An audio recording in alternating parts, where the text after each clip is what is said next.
The next morning everyone was buzzing about it. How there was going to be a fight. How we were going to get our revenge. The Templars had trespassed on our territory, written stuff on our wall, showed us no respect. I didn't hear any talk about the Dog's Head, about how Roth had begun this. In fact, I didn't hear any sense at all. Some kids said that the fight was going to be up here, some said down there. Everyone knew it was going to be dirty. The talk was that Roth was going to cut Gatto. There were even different versions of this depending on who you spoke to. Some said he was going to cut him open, cut him so he wouldn't be alive anymore. Some said just cut, like it was a lesson. I don't know if any of this went back all the way to Roth, or if it was just something people guessed was going to happen, based on what they knew on Roth's reputation. At morning break, I went and stood with the freaks. By now it was natural. It was what I did. Stevie was telling them about the wall, and about the kid, and about Shane, using my words. I didn't mind. I was pleased, in fact. They were good words. Kirk was loud in his praises of Shane's courage, and that was only right.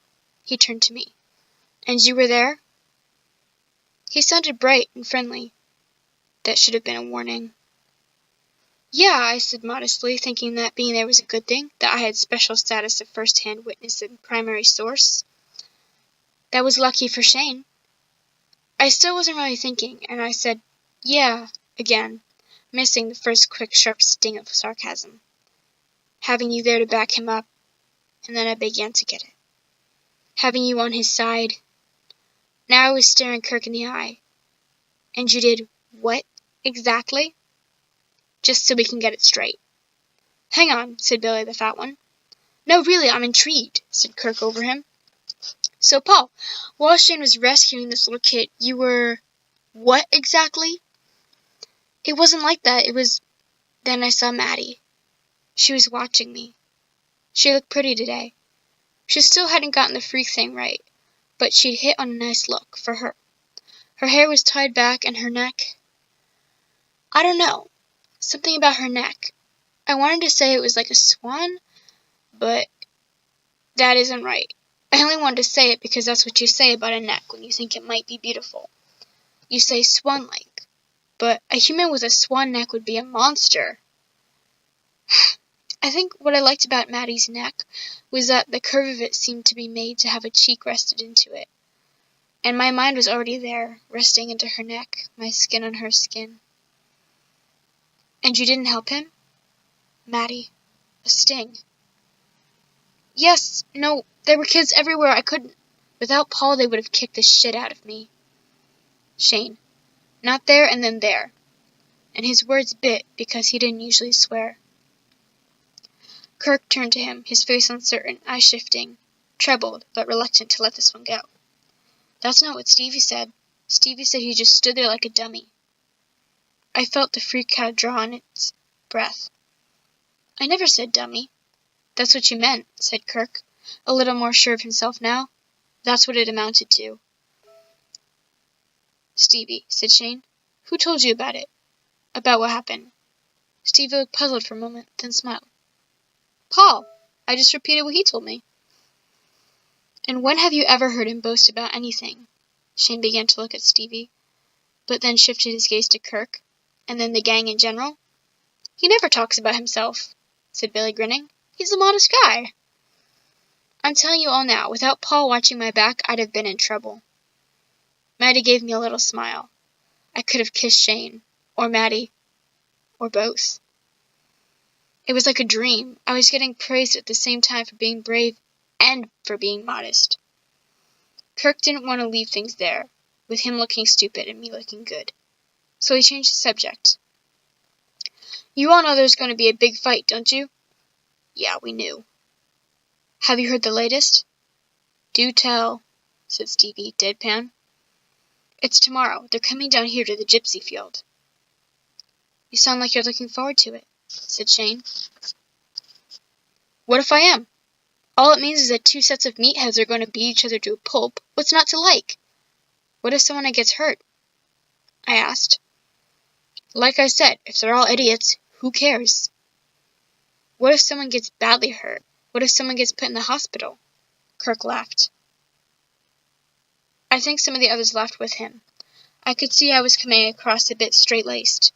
I could have learned by now that in an argument at school, it's always the one who's the most serious who loses.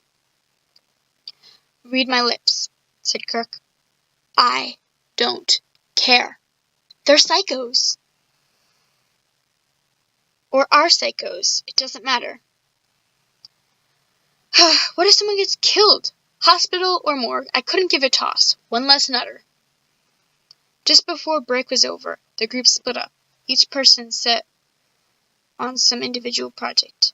I found that I was standing alone with Maddie. It was what I wanted. What I dreaded. The truth is that I'd never really spoken to a girl before. I mean, apart from hair-pulling and name-calling when I was little. My mind went blank.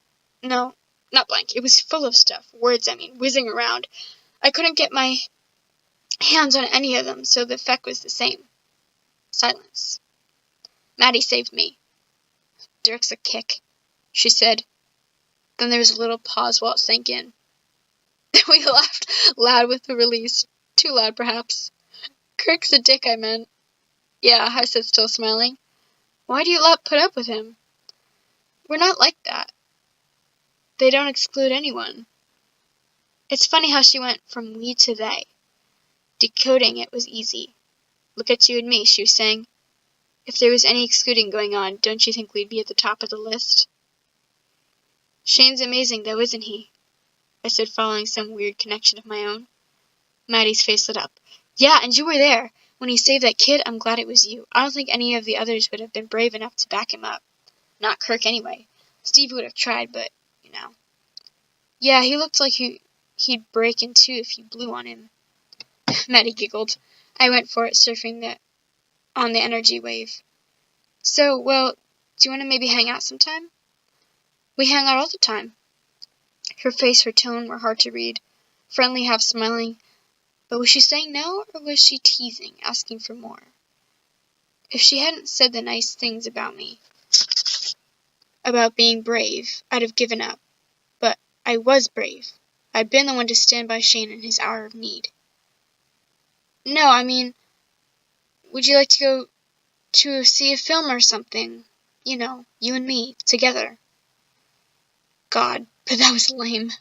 Then I noticed Maddie's eyes drifted beyond me. I looked around. Shane was waiting near the school entrance. Oh, heck, she said. Look, Shane's waiting. We're going to be late for chemistry. Tonight? I said quickly, clutching at the air, hoping, doubting.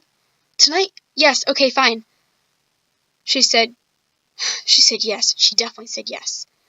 Wings flying! Let's meet at the multiplex at 8. We can see anything you like. Anything, yes. Maddie was itching to get to lesson. That was okay. She was a geek. And then, her face filling with a smile, she ran towards him. Shane, and chemistry.